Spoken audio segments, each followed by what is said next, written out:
Hey guys, welcome back to the channel again. In today's tutorial we are going to install Arch Linux with LVM on encryption. This is one of the methods available, so let's get going.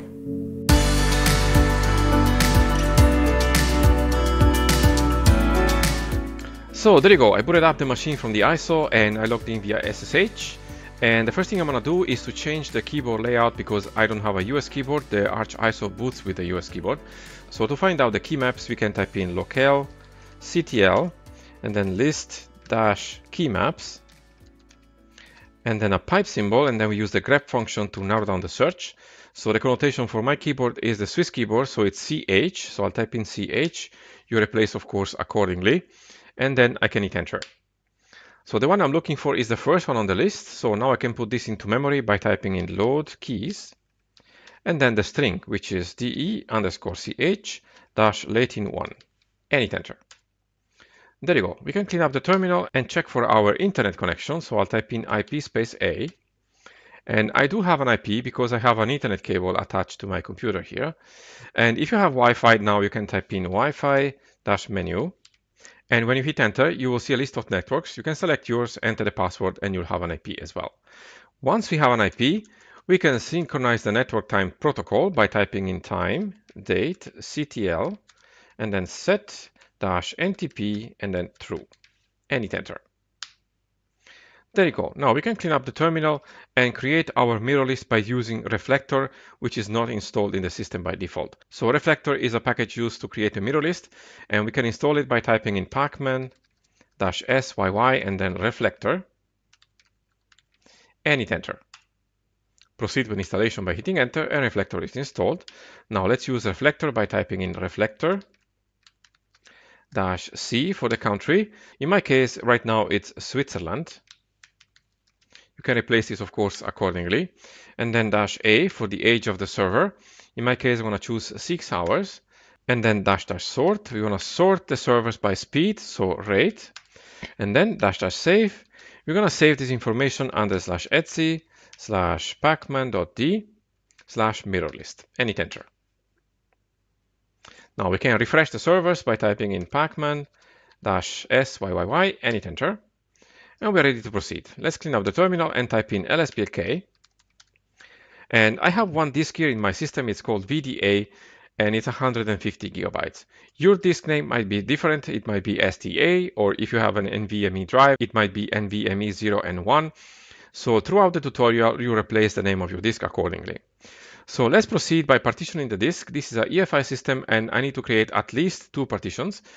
But because this is going to be an LVM, I'm going to create an EFI partition, which is mandatory for EFI systems, and another partition where I'm going to create the LVM. So I'm going to use gdisk for this purpose because it's a partitioning tool for GPT tables. And I'll type in gdisk/dev/vda and hit enter. So I'll type in n for new to create the first partition. Partition number 1 defaults fine. First sector is also fine. The last sector is the size of the partition, so I'm going to give the partition 200 megabytes. So I'll type in +200 and capital M and hit enter. Now it created a Linux file system partition, which is not the one I want. I need an EFI system partition, and I know the code for that is EF00, and then we can hit enter. Now we can create a second partition by hitting N for new and hit enter. Accept the default for the number and the first sector, and also for the last sector. And we need to give the code here for the LVM, which I know is 8E00, and hit enter. And now it's Linux LVM. Now we need to write these changes to the disk, so we'll type in W and hit enter, and confirm by pressing Y and hit enter. There you go. Let's clean up the terminal and type in again lsplk, and we have our 2 partitions there. So let's go ahead now and encrypt our main partition VDA2.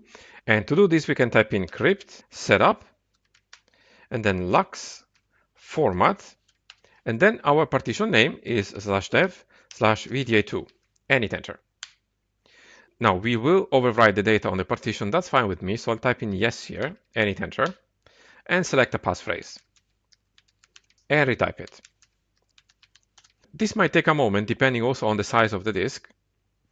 And there you go. The partition is now encrypted. However, we need to open the container now so that we can create the logical volumes and also format them. So to do that, we'll type in encrypt setup open and then our partition name, so /dev VDA2. And then we define the name for this partition. In my case, I'm going to choose script LVM and hit enter. We need to enter the passphrase. And it's going to take a moment to do that. There you go. Now that the container is open, we can proceed by creating our logical volumes. And the first step is to create the physical volume. So to do this, we are going to use the pvcreate command. And then we are going to define the encrypted volume path, which is /dev/mapper/crypt LVM. We defined this name before, and then we can hit enter.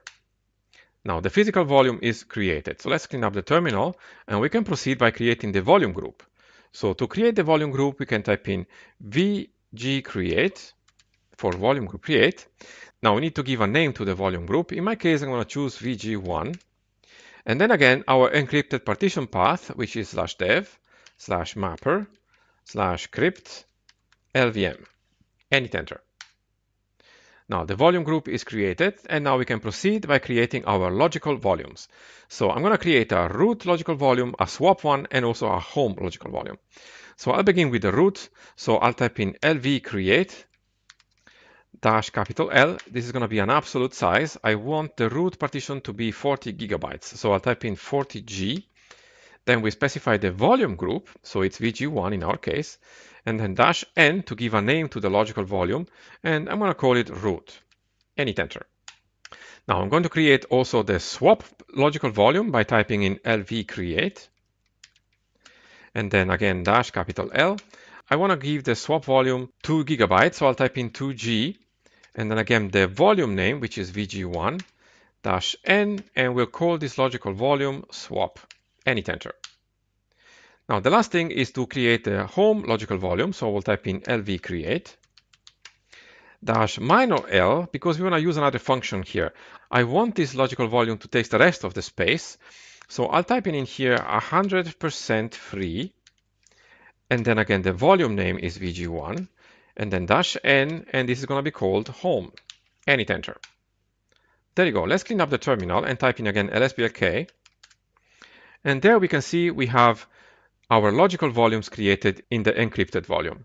Now let's go ahead and format those partitions. I'll begin with VDA1 because it's an EFI partition. So I'll type in mkfs.fat. This has to be a FAT file system. And then -F32. And then the partition name is /dev/VDA1. And hit enter. Now let's proceed by partitioning the root logical volume. So to do this, we'll type in mkfs.ext4, and then our logical volume path is /dev/vg1/root, and hit enter. There you go. Let's clean up the terminal and do the same for the home partition. So we'll type in mkfs.ext4, and then a logical volume path is /dev/vg1/home, and hit enter. And we can also create the swap by typing in now mkswap. The logical volume for the swap is /dev/vg1/swap, and hit enter. There you go. Let's clean up the terminal, typing again lsblk, because now we need to mount our partitions. So let's begin with our root partition, and we can type in mount. Our logical volume path is /dev/vg1/root. And we're going to mount this into the /mount directory because it's the installation directory, and hit enter. Now we need to mount the home logical volume into the home directory, which is not existing yet. So we need to create that first by typing in mkdir /mount/home, and hit enter. And now we can mount our logical volume in here. So we can type in mount /dev/vg1/home, and then /mount/home, and hit enter. We need to also mount our VDA1 partition in the boot directory, which is not existing. So we need to create that first by typing in mkdir /mount/boot, and hit enter. And now mount VDA1 in here by typing in mount /dev/vda1/mount/boot, and hit enter. Last thing, we need to activate our swap by typing in swap on, and then /dev/vg1/swap, and hit enter. Now again, let's hit lsblk, and we see also our mount points here on the right side. So everything looks good. We can proceed now by installing the base packages by typing in pacstrap, and then /mount. This is the installation directory. The packages are base Then Linux, for the latest Linux kernel. If you want to install the LTS version, you can type in here -LTS, but I'm going to install the latest version. And then Linux-firmware and an editor, in my case Vim. And if you have an Intel processor, you can type in also Intel-ucode. And if you have an AMD processor, you can type in AMD-ucode. And the last package I'm going to install is LVM2, and then we can hit enter. So it's going to take a moment to download and install the packages, and I'll be back when it's done. So the packages are now installed. We can clean up the terminal and generate our file system table where the mount points are stored. So we can type in gen fstab and then -U, then /mount. So the fstab is going to be generated using the UUID of the partitions. That's the U switch. And then we append this information to /mount /etc/fstab and hit enter. Now let's see what's in the fstab file. Let's type in cat /mount /etc/fstab and hit enter.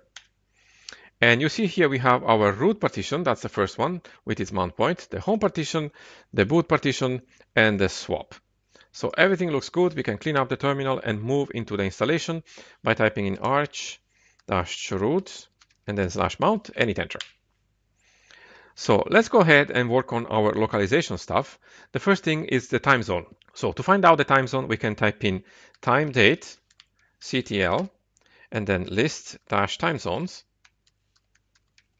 and the pipe symbol, and then we use again the grep function to narrow down the search.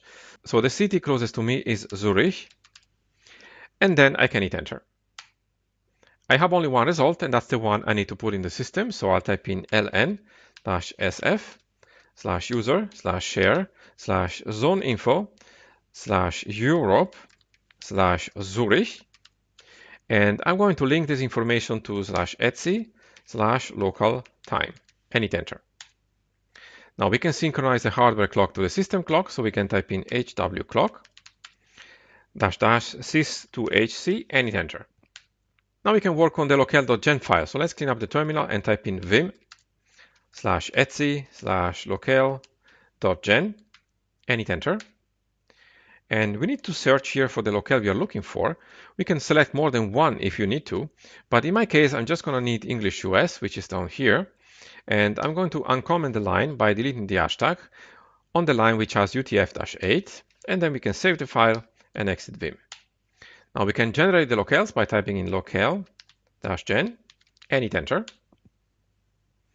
And now we can put the string also into the locale.com file by typing in echo lang equal the string we just found, so en_us.utf-8, and we are going to append this information to /etc/locale.conf and hit enter.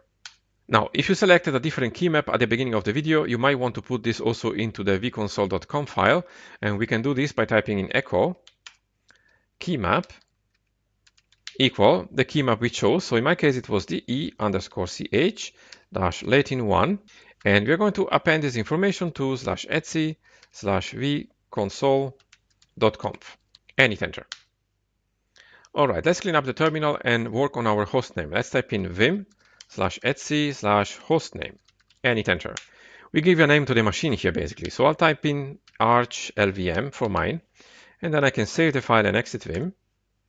And we can work now also on the host file. So we can type in vim /etc/hosts and hit enter. I'll go down here to the empty space and type in the IPv4 address, which is 127.0.0.1, and then localhost. Then the next line, the IPv6 address, which is : :1, then tab, and then localhost again. And in the last line, 127.0.1.1, our host name, in my case, is arch_lvm.localdomain, and then again our host name, so arch_lvm in my case. And then we can save the file and exit Vim. Now let's give the root user a password, so we can type in passwd and enter the new password and retype it.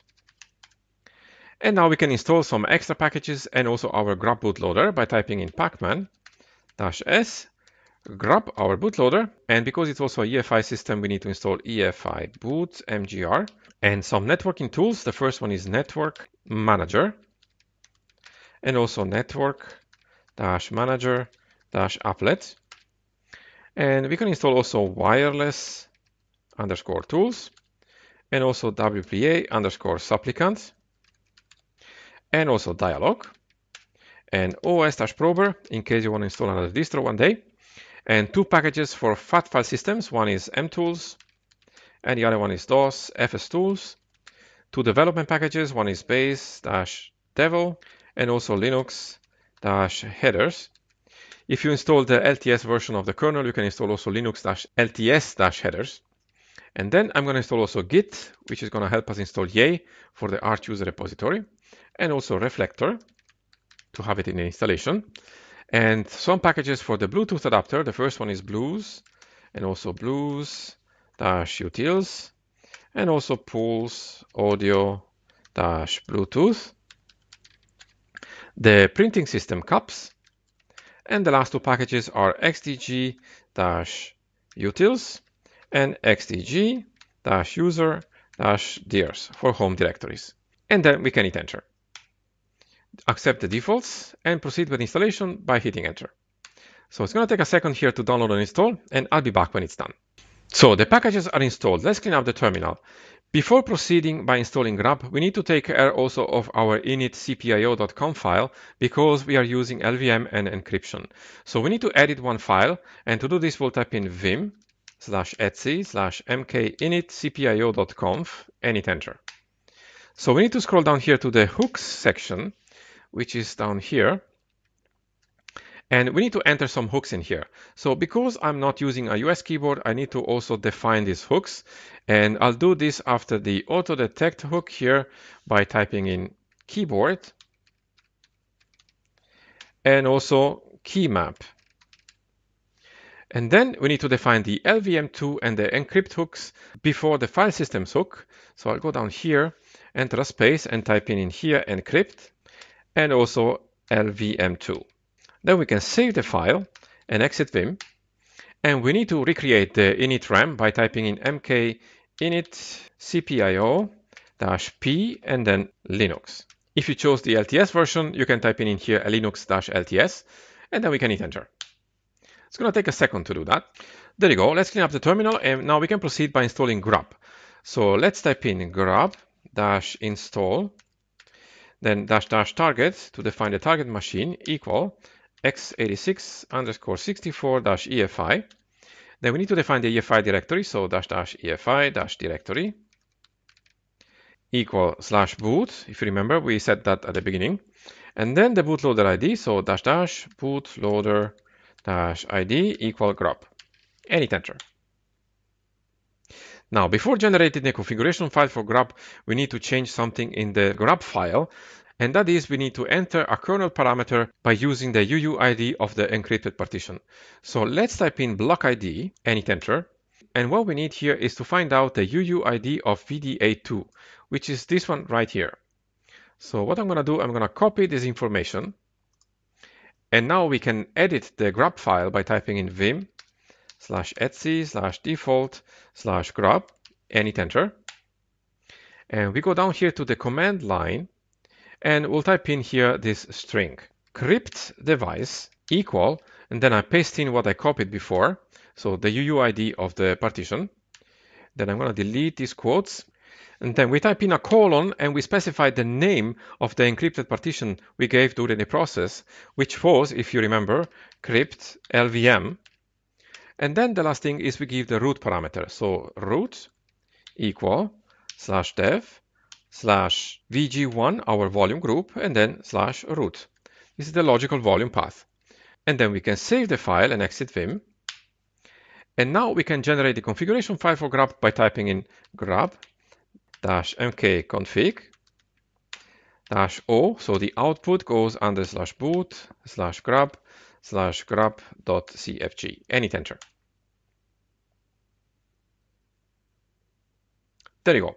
Let's clean up the terminal and enable some services. The first one is Network Manager, so that we have internet when we boot up the machine. So we can type in systemctl enable Network Manager and hit enter. Do the same for Bluetooth. So I'll pull up the last command with the up arrow and replace Network Manager with Bluetooth. And the same for the printing system cups. So I'll replace Bluetooth with org.cups.cupsd and hit enter. Now let's clean up the terminal and create a new user for the system. Let's type in user add -m capital G and then wheel and then the username. So in my case, my name. So we are telling the system here to create a user with this name, which has a home directory, that's the M switch, and belongs to the supplementary wheel group, that's the capital G. Has to do with the sudo privileges, we'll check this in a second. But before we give a password to this user by typing in pass wd and then the name and hit enter. Create a new password and retype it.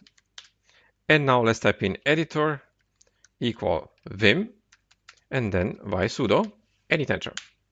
So we scroll down here until we find the wheel group we talked about. And we select the first one, which has the line all equal all, and we delete the hashtag here. And now every member of the wheel group will have sudo privileges. Then we can save the file and exit Vim. And now we are ready to exit the installation and return to the installer. So I'll type in here exit. I unmount the partitions by typing in umount -a and hit enter. And we can reboot the system by typing in reboot. And before I do this, I pull up my virtual machine. Now I can type in reboot. And here is my VM. And there you go. We have now the Grub bootloader. So everything went well. So we can boot up the system and see how encryption works. And so a password is required. So that looks good. Let's enter the password.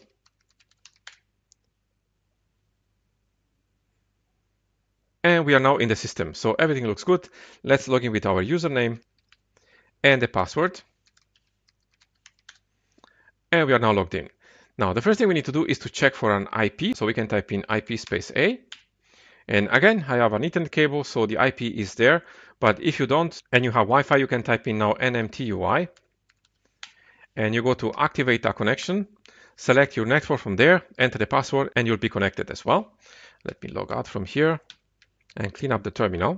Now, the next step is to proceed and installing Yay, because it's going to help us to install eventually drivers for the NVIDIA cards. And to install Yay, we can type in git clone and then https://aur.archlinux.org/yay.git and hit enter. Now let's type in ls. We'll see we have a Yay directory there. We need to go in there. So let's type in cd space Yay and hit enter. And now we can type in make pkg-si and then package build all capital letters and hit enter. Enter the sudo password and proceed with the installation of the dependencies. And this is going to take a moment to download and compile the package, so I'll be back in a second. Now we can proceed by installing Yay, so we hit enter, and Yay is installed. So let's clean up the terminal, go back to the home directory here, and proceed by installing the graphics drivers. So let's type in sudo pacman-s. So if you have an Intel card, you can type in xf86-video-intel.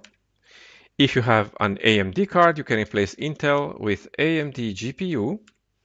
And if you have an NVIDIA card, you can type in NVIDIA and also NVIDIA-utils and also NVIDIA-settings. Now, these packages are going to work for the most recent cards. And if you are not sure if those packages will work for you, then I have here a website which can help you. Let me pull this quickly up. So this is the wiki for the NVIDIA cards on the Arch Linux website. And there are very clear instructions here. So what they recommend is actually to find out first which card you have. So you can type in this command in the terminal, and it will tell you which card you have. Based on this, you can go to the Nouveau Wikit's code page names, for example, here by clicking this link.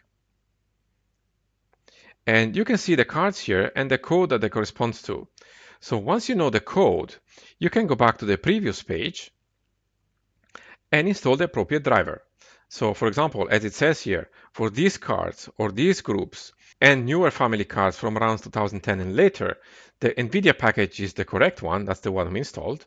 And if you install, by the way, the LTS version of the kernel, you need to install also NVIDIA-LTS. They need to go in pair. And if you have, for example, cards from this group, which belongs to this code from around 2010 and 2011, you need to install the NVIDIA 390XX package from the AUR, and that's why we installed Yay. And if you have an older card, we need to go to the unsupported drivers, which are down here.